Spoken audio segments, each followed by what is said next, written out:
here. There's a child at play. Yeah? May it encourage us all just to be children at play. So anyway, so this is the laws of abundance. Here we go. Number 8. Number 9 is when, so now we have the integrity of having an open, receptive mind that is receptive to love and compassion.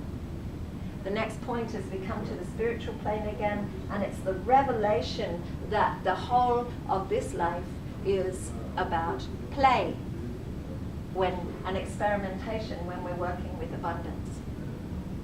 The willingness to step out of the box.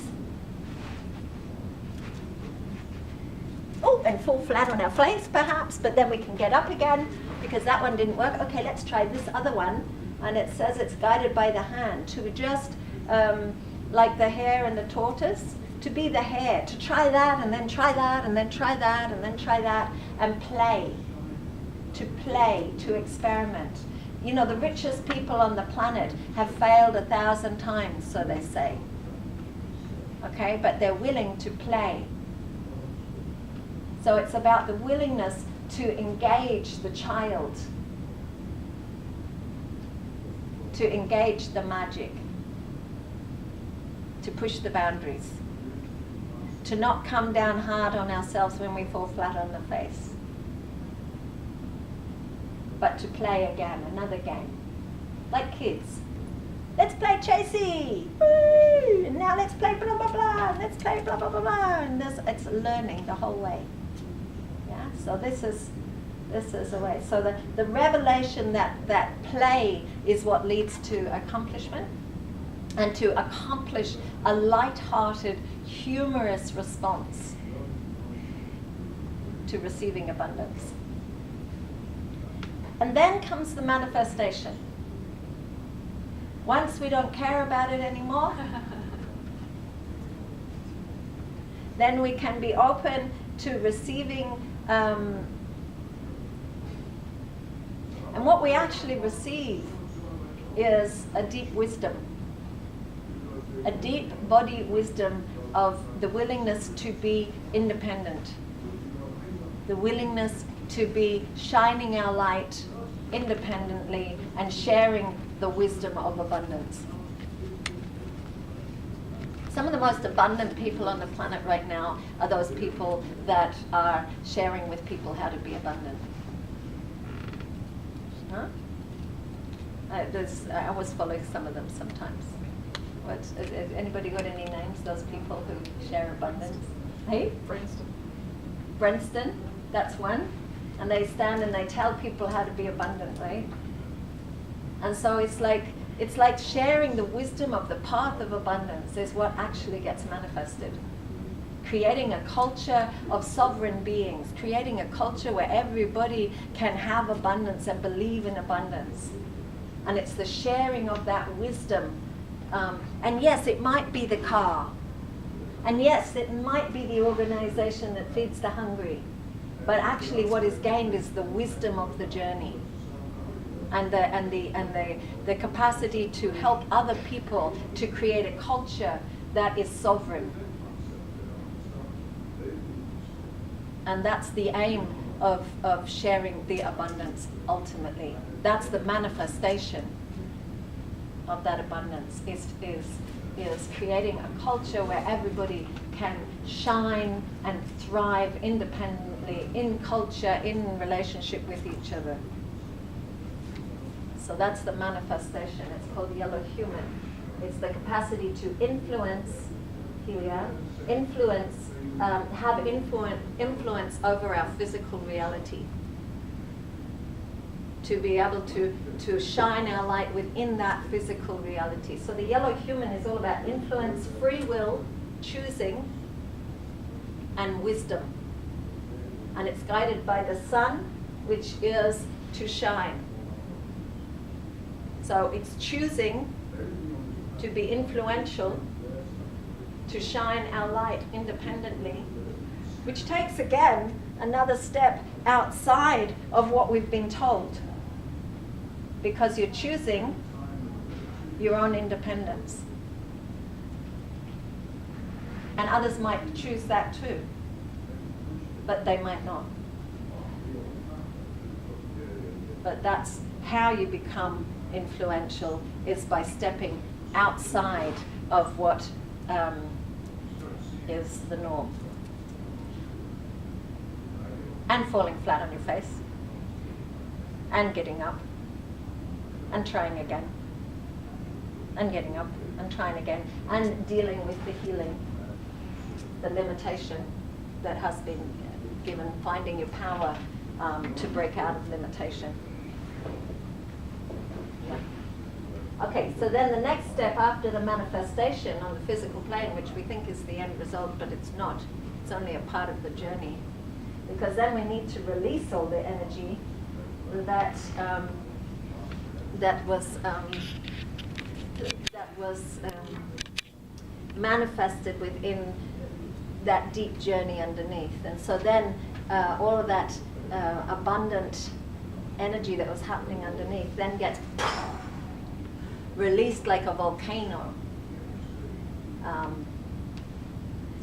It's interesting, because I used to go out with a guy that was born on this day.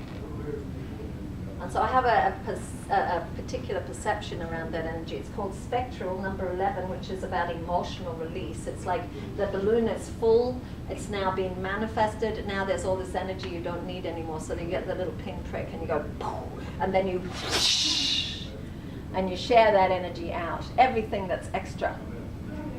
You've got your manifestation, you've got your credibility, you've got your capacity to influence, your otherwise being that has manifested all of this whatever, and now there's a whole lot of extra energy you don't actually need, so now it's the sharing of that energy out. Yeah, the laws of abundance. If you hold on to it, you're going to get sick. Yeah, that's sometimes where it gets a bit crazy. And then, so then that's the releasing of all the energy, and then we come into the highest level of mind, which is the mind's capacity to operate with other mind, cooperation, community, and being the wizard in community, which means an open, receptive mind again, that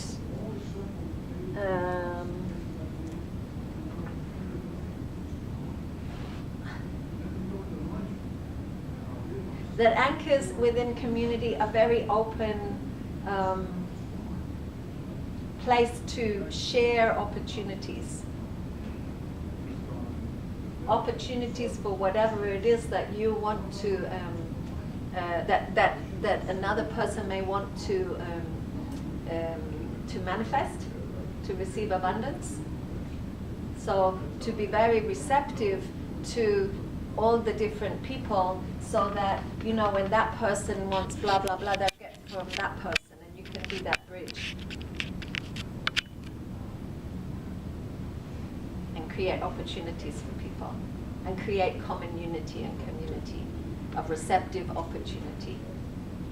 And then the very final point, which is the 13th point, which comes spiritual, physical, emotional, mental, spiritual, physical, emotional, mental, spiritual, physical, emotional, mental, spiritual. So we come from spirit, we return to spirit. In the calendar of 12, we get stuck in the mind. But the return to spirit is that place that usually we go to India for, which is just deep reception. It's not about outside world, oh, been there, done that, oh, inside. Usually when people get to the 13th year in the 13-year cycle, they think they're depressed because they have no outer motivation.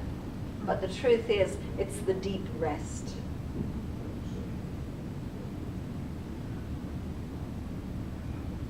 It's the pure spirit place. And it's the place that we sit that naturally then becomes a magnet that attracts the next spiritual purpose. So within the cycle of abundance, that place of sitting is the blue eagle. And it's the blue eagle guided by the blue storm, where one sees the bigger picture of how to generate so many incredibly creative ideas of how to share the abundance on the planet. Because one has nailed the laws of abundance.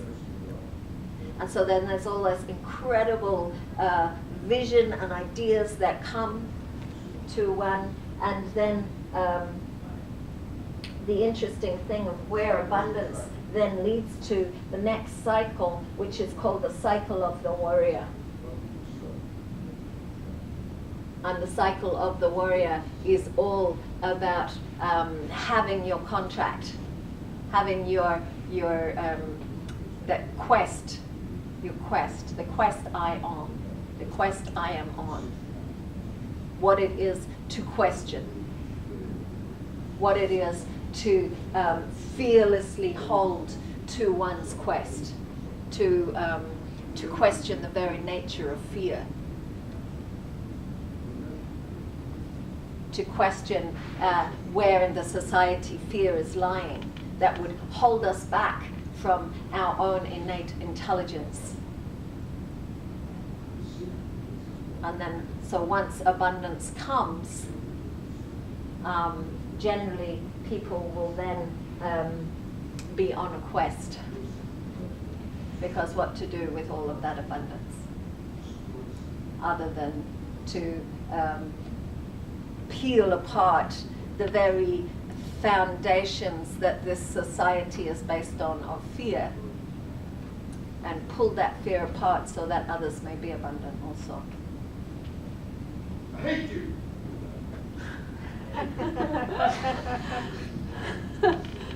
I love you.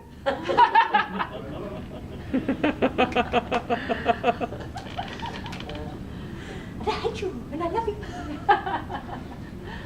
On it goes.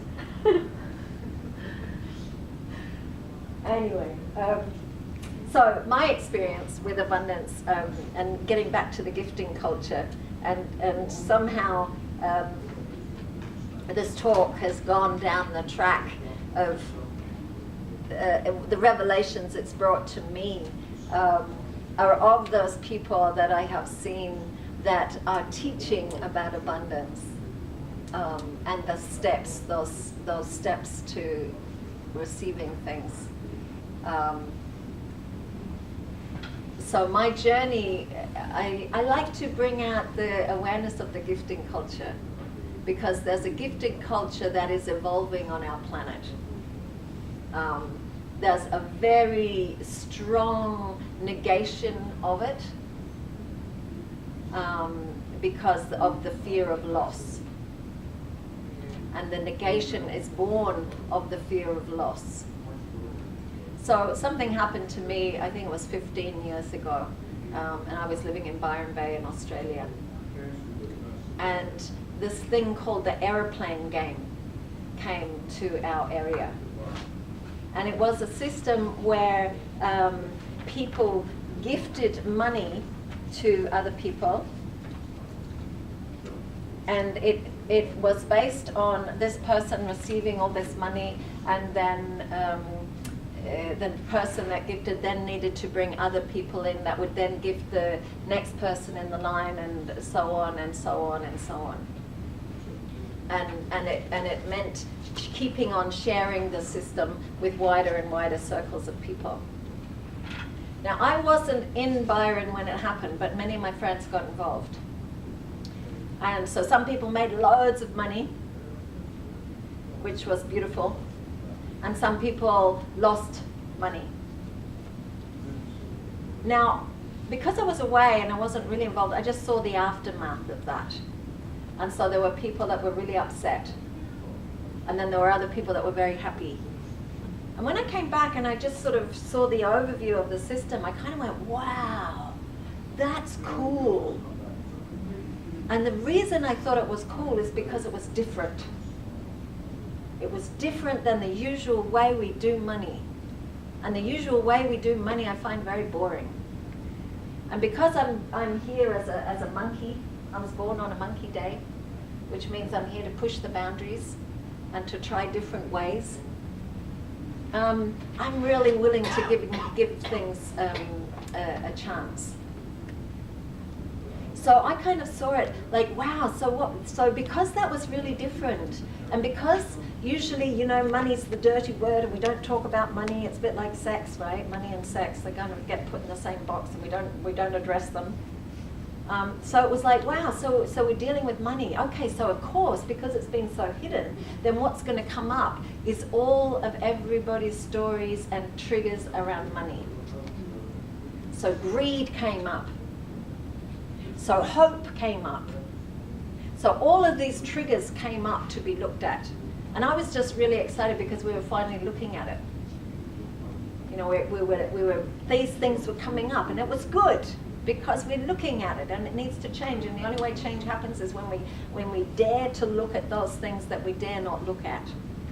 You know, like abundance, right? We have to go into the unconscious and see what patterns are there. So anyway, so that was probably 15 or 20 years ago, and I think probably 10 years later, or I think it was about 8 years ago, I met some people who were working with something called the gifting circles. And in these gifting circles, there was an amount of money given to somebody in the center, but there were also a whole lot of rules and guidelines. And what I saw in these guidelines was that same system from way back then experimented with enough to create a culture that was about fairness. And I read these guidelines and I was like, wow, I could have written that. That is so awesome. And it was just for women, because it was about women's empowerment and a different way of doing money that was more feminine, which was more about giving to others and sharing and gathering together once a week and share and going into those issues around money and abundance and empowerment and all of these different things. So it was like paying an amount of money for a workshop with a whole lot of women. And I didn't have the money to get involved, so I didn't get involved for quite some time. But then the woman I was living with, she gave the gift to the person in the center that was in receiving and allowed me to enter. And I was in such awe that somebody would do that for me, because it was a large amount of money for me. I'd never had that amount of money because I don't usually go for money in those days. So anyway, I got involved and it was profound. It was a profound teaching. It was a profound working with a group of women to uncover our sense of lack and to explore and to grow together. Now, not long after that, the media got hold of this thing. And of course, the media wants to sensationalize and it wants to negate anything that's not of the system, of the status quo. You know, so the media had a field day with it, right? And they called it, what do they call it? A pyramid scheme? Pyramid scheme. Yeah, so they called it a pyramid scheme, and they talked about how, you know, many people will lose, and there's not enough people on the planet, and all this logical left brain, is it right? No, right brain logic around why these things are bad. Now, because I was involved, I could see that the only way it wouldn't work is if people go into fear. Or if a trigger comes up that is too painful to work with. And so that trigger then gets projected into the scheme. And so this was my experience. And then I saw some women pull out because of those triggers. Because it's big to work with the conditioning that we've received around there is not enough. And so I read the articles and I read the stories, and I saw that each of the negative things that happened because there was a trigger there. That person or the people around them were not enlightened enough to work with that person to find their way through. So this whole system began in the States. And in the States, because it had been going for 30 years, the government had set up laws and made it illegal. So when that system then came to other places in the world, what was also inherited was the illegality of it. But the truth is, it wasn't illegal in other places, which is why I'm talking about it. Because I find it really important to talk about it, because people that are involved in these things are not talking about it. Can I mention just one thing? There's some people in Littleton. Yeah. It's not the Thai bank, it's different. And they get together, they have a group of about 10 or 12 people, and they all pull in a bit of money. And then they have a group collective about how they want to spend that money. So someone might say, I need a roof on my house. And so they talk about it and they say, okay, we're going to put this money. So they just have it, instead of going through a bank, so there might be a pool of $50,000 in there that everyone's contributed something in. And it's not divvied out equally, it's discussed within the group. Yes. But everybody still gets all their money back, so it's not put at risk that they lose that money. Yeah. And it's really, they all feel really, really rich, and a lot of people are doing that. There's another scheme that's doing that. So you're never feeling like you've got 5,000 when you need 10,000. Yeah. It's beautiful, and I've been talking to a few people who do this, and it's very positive. One's got an electric car. It's really cool, and they share it. Yes. I was just up in Auckland at the yoga festival, and I ran into a woman they're doing the same in the Northland, where they've got exactly that same thing, so that everybody discusses. So everybody puts in every week an amount of money. That's right, that's correct. Yeah, and it's like a group bank that's everybody's bank. But then when you have a big thing happen, like you need to go overseas for this or that or this or the other, everybody discusses, and then you can pull from that. So there's many different money schemes coming. Hey? And not everyone had to put the same amount of money in. Like no, the ones just that had more put more if they chose, and the ones that had less put less, but it was still there and secure. It was beautiful. Yeah, really beautiful. She explained that, and then she explained this other system as well. And I think the last thing I want to talk about the gifting culture though is because there's a projection into that of pyramid scheme. I just want to point out that the biggest pyramid scheme we have on this planet is our society and the way money is run at the moment. Totally. So it's those people that have the money and all the rest of the slaves. And that's the true pyramid scheme. So all of that projection by the media, I just want to dismantle that and just bring back a faith in gifting culture and doing things differently on the planet around money, whatever the experiment is. Because, and I do believe there is enough, because it all, a beautiful sister not so long ago spoke about the gifting economy and how it goes around like this. It's like a fractal in nature. And just like, what did she talk about it? Like bees sharing honey. It follows a natural pattern. It's not a linear pattern. It's a sharing. Organic. It's an organic pattern that follows the ways of nature.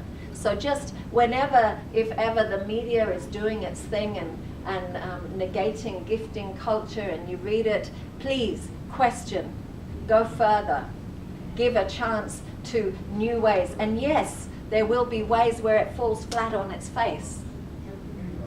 But the only way that we will learn new ways is by taking a risk into new ways of being and experimenting. And yes, they may fall on their faces, but I mean, look at that great mistake that we're all invested in. I think you still have to use your wisdom within it too. You must use your wisdom. That's the one key that I just wanted to and follow your own sovereignty Yeah, and question everything. Yeah. Yeah, don't follow blindly, and that's the key. Don't follow blindly anything at all, right? Do your Question own. everything, and have the courage to question, and have the courage to question the triggers when they come. Because I looked into access consciousness and I had read a few courses and really enjoyed the principles. But it was a real pyramid thing. And I felt, this is when I looked into it,